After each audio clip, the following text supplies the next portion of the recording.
Gênesis capítulo 41. Passados 2 anos completos, Faraó teve um sonho. Parecia-lhe achar-se ele de pé junto ao Nilo. Do rio subiam 7 vacas formosas à vista e gordas, e pastavam no carriçal. Após elas, subiam do rio outras 7 vacas, feias à vista e magras, e pararam junto às primeiras na margem do rio. As vacas feias à vista e magras comiam as 7 formosas à vista e gordas. Então acordou Faraó. Tornando a dormir, sonhou outra vez. De uma só haste saíam 7 espigas cheias e boas, e após elas nasciam 7 espigas mirradas, crestadas do vento oriental.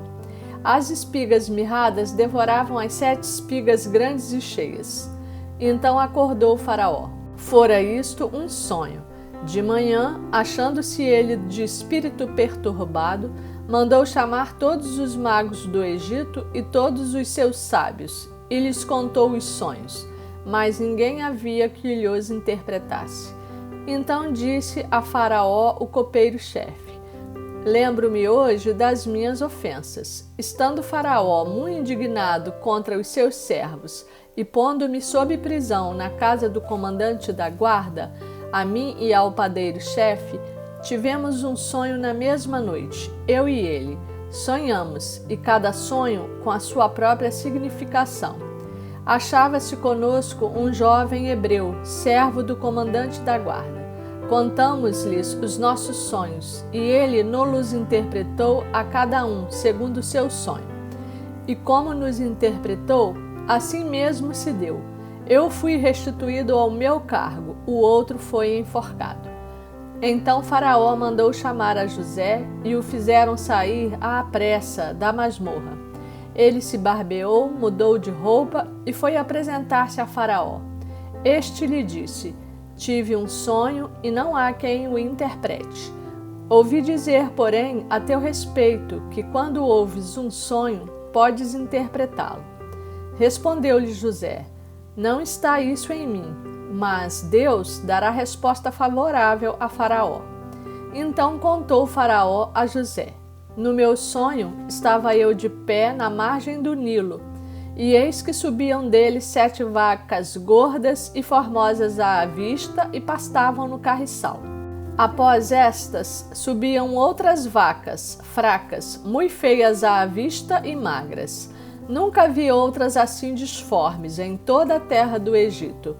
E as vacas magras e ruins comiam as primeiras 7 gordas, e depois de as terem engolido, não davam aparência de as terem devorado, pois o seu aspecto continuava ruim como no princípio. Então acordei. Depois vi em meu sonho que 7 espigas saíam da mesma haste, cheias e boas. Após elas, nasceram 7 espigas secas, mirradas e crestadas do vento oriental. As 7 espigas mirradas devoravam as 7 espigas boas. Contei-o aos magos, mas ninguém houve que mo interpretasse. Então lhe respondeu José: O sonho de Faraó é apenas um. Deus manifestou a Faraó o que há de fazer. As 7 vacas boas serão 7 anos, as 7 espigas boas também 7 anos. O sonho é um só. As 7 vacas magras e feias que subiam após as primeiras serão 7 anos, bem como as 7 espigas mirradas e crestadas do vento oriental serão 7 anos de fome. Esta é a palavra, como acabo de dizer a Faraó, que Deus manifestou a Faraó que ele há de fazer. Eis, aí vem 7 anos de grande abundância por toda a terra do Egito. Seguir-se-ão 7 anos de fome, e toda aquela abundância será esquecida na terra do Egito, e a fome consumirá a terra. E não será lembrada a abundância na terra em vista da fome que seguirá, porque será gravíssima. O sonho de Faraó foi dúplice, porque a coisa é estabelecida por Deus e Deus se apressa a fazê-la. Agora, pois, escolha Faraó um homem ajuizado e sábio, e o ponha sobre a terra do Egito. Faça isso, Faraó, e ponha administradores sobre a terra e tome a 5ª parte dos frutos da terra do Egito nos 7 anos de fartura. Ajuntem os administradores toda a colheita dos bons anos que virão. Recolham cereal debaixo do poder de Faraó para mantimento nas cidades e o guardem. Assim, o mantimento será para abastecer a terra nos 7 anos da fome que haverá no Egito, para que a terra não pereça de fome.